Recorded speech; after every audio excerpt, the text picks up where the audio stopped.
నమస్తే మిత్రులారా, నేను మీ శ్రీనివాస్ చౌహాన్ అడ్వకేట్. మిత్రులారా,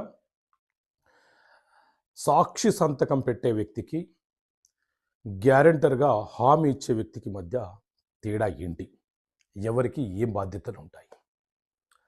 విట్నెస్ సాక్షి అనంటే ఏదైనా ఒక చర్య జరిగేటప్పుడు ఆ చర్యను ప్రత్యక్షంగా చూసే వ్యక్తులను సాక్షి అని పిలుస్తుంటాము. ఉదాహరణకు మనము ఏదైనా ఒక ప్రాపర్టీ కొనుగోలు చేస్తున్నాము.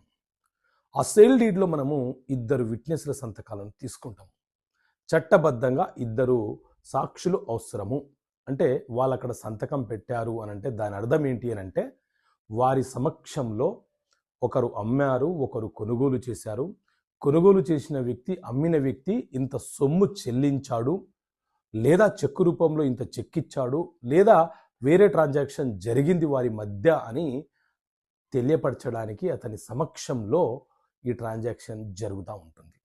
సో ఇతను అక్కడ జరిగినటువంటి ట్రాన్సాక్షన్కి ఏ రకంగానూ బాధ్యుడు కాదు.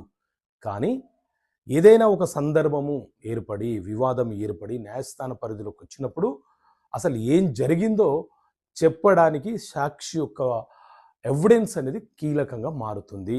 సో ఇది సాక్షికి సంబంధించి. అలాగే గ్యారెంటర్ అంటే ఏంటి అని అంటే హామీదారుడు.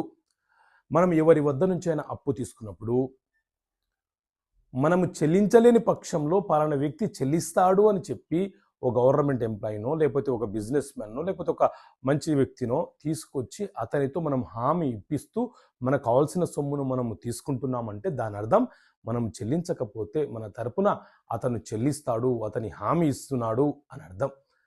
సో ఇక్కడ మనము ఏదైనా ఒక చిట్ ఫండ్ కానీ, ఒక బ్యాంక్ నుంచి కానీ లోన్లు తీసుకునేటప్పుడు ముఖ్యంగా గవర్నమెంట్ ఎంప్లాయీస్ని వాళ్ళు గ్యారెంటర్గా, హామీదారులుగా పెట్టుకుంటారు.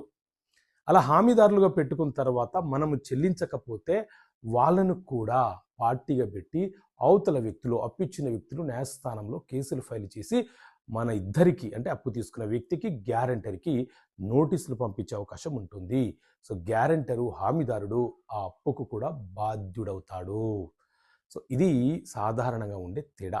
సో ఇలాంటి చట్టపరమైన అంశాలు ప్రజలకు తెలియాలన్న ఉద్దేశంతో చట్టపరమైన సమస్యలకు పరిష్కారాలనే పుస్తకాన్ని ఇంగ్లీష్ మరియు తెలుగు మీడియంలో మీకు అర్థమయ్యే భాషలో తీసుకురావడం జరిగింది. పుస్తకం కావాలనుకునే వ్యక్తులు ఇక్కడ కనిపిస్తున్న నెంబర్ కాల్ చేసి పోస్ట్ ద్వారా ఈ పుస్తకాన్ని మీరు పొందవచ్చు. మిత్రులారా, చట్టాలు, రాజ్యాంగము, న్యాయ వ్యవస్థలోని తీర్పులు ప్రజల కోసమే, ప్రజలు అవగాహన పెంపొందించుకోవడం కోసమే ఏర్పడ్డాయి. కాబట్టి మీకు తెలియపరచడమే నా బాధ్యత. ఓకే మిత్రులారా, థ్యాంక్ యూ.